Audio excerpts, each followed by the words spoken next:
We're back with a quick look at the Jackson County prosecutor's race with KMBC9 political reporter Michael Mahoney. All right, sir, we have heard from both candidates. What stood out to you? One of the things that Melissa Johnson said off the top was her effort to try to renew it was once called the No Violence Alliance here in Kansas City, and then it went away. She wants to restore that. In fact, it's actually in its embryonic stages of being restored right now.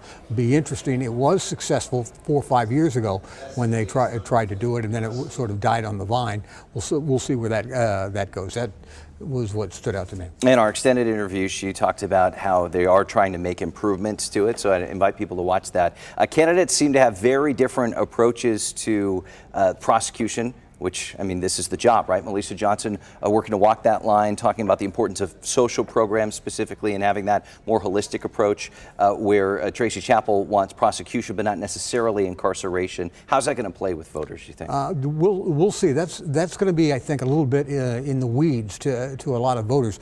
Voters simply want to know that criminals are being prosecuted, and both these women do not believe that there's been enough prosecution, especially on property crimes and car thefts and that sort of stuff, especially in the light of what's happened over the rashes this summer in parts of Kansas City.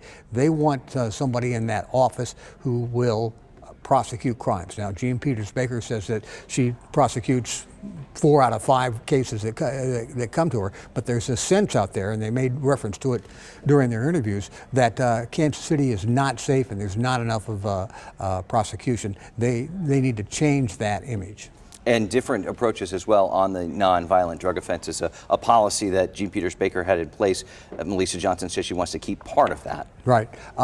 Here's the thing is, Kansas City, or Jackson County, has a variety of diversion courts, and they talked about them during their interviews today. Mental health, drugs, for veterans, those are the 3 that just off the top of my head. And they're used a lot right now. It's not like this is a new concept. Right.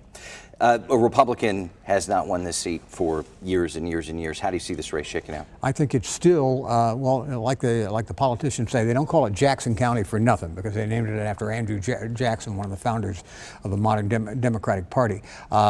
But you know, Chappell's got some experience in this race from her time being a prosecutor in Blue Springs, but it's still going to be a heavily Democratic county, and I think that the prohibitive favorite has to be Melissa Johnson. All right, we'll see what happens. Michael Mahoney, thank you very much.